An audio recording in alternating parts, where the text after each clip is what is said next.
നമസ്കാരം. പെൻഷൻ ന്യൂസിൻ്റെ പുതിയൊരു വീഡിയോയിലേക്ക് എല്ലാവർക്കും സ്വാഗതം. എല്ലാവിധ സർക്കാർ അറിയിപ്പുകളും നിങ്ങളിലേക്ക് എത്താൻ ഈ ചാനൽ സബ്സ്ക്രൈബ് ചെയ്യുക.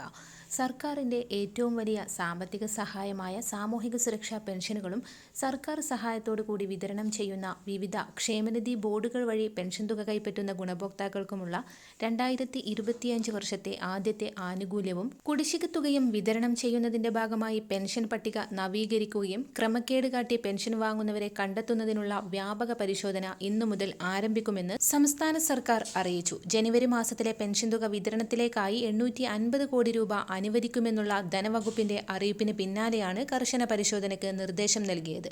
2025-26 സംസ്ഥാന ബജറ്റ് ഫെബ്രുവരി മാസം 7 അവതരിപ്പിക്കാനിരിക്കെ ധനമന്ത്രി KN ബാലഗോപാൽ ബജറ്റ് അവതരണത്തിന് മുൻപ് സാമൂഹിക സുരക്ഷാ പെൻഷൻ ഒരു ഗഡുവും വിരമിച്ച സർക്കാർ ജീവനക്കാർക്കുള്ള പെൻഷൻ പരിഷ്കരണ കുടിശ്ശികയിലെ 4ാമത്തെ ഗഡുവും നൽകാനാണ് നിലവിൽ തീരുമാനമായിരിക്കുന്നത്. ഇതോടൊപ്പം തന്നെ 4 മാസത്തിൽ കുടിശ്ശികയായിരിക്കുന്ന സാമൂഹിക സുരക്ഷാ പെൻഷനിൽ ഒരു ഗഡു കൂടി വിതരണം ചെയ്തേക്കുമെന്നുള്ള റിപ്പോർട്ടുകളാണ് കഴിഞ്ഞ ദിവസം പുറത്തുവന്നത്. 2025 ജനുവരി മാസം മുതൽ മാർച്ച് വരെയുള്ള കാലയളവിലെ തനത് പെൻഷൻ തുകയോടൊപ്പം ഒരു ഗഡു പെൻഷൻ കുടിശ്ശിക കൂടി നൽകാനാണ് സർക്കാർ തീരുമാനം. പെൻഷൻ പട്ടിക പുനഃക്രമീകരിക്കാതെ വിതരണം നടത്തിയാൽ വീണ്ടും അനർഹർ പെൻഷൻ തുക കൈപ്പറ്റുമെന്നുള്ള വാദം നിലനിൽക്കെ പെൻഷൻ പട്ടിക കൈകാര്യം ചെയ്യുന്ന സേവന സോഫ്റ്റ്വെയറിലെയും സർക്കാർ ജീവനക്കാരുടെ ശമ്പളം വിതരണത്തിനായുള്ള സ്പാർക്ക് സോഫ്റ്റ്വെയറിലെയും ആധാർ നമ്പറുകൾ ഒരുപോലെ വന്നതിനെ തുടർന്ന് തട്ടിപ്പുകൾ പുറത്തുവന്നിരുന്നു.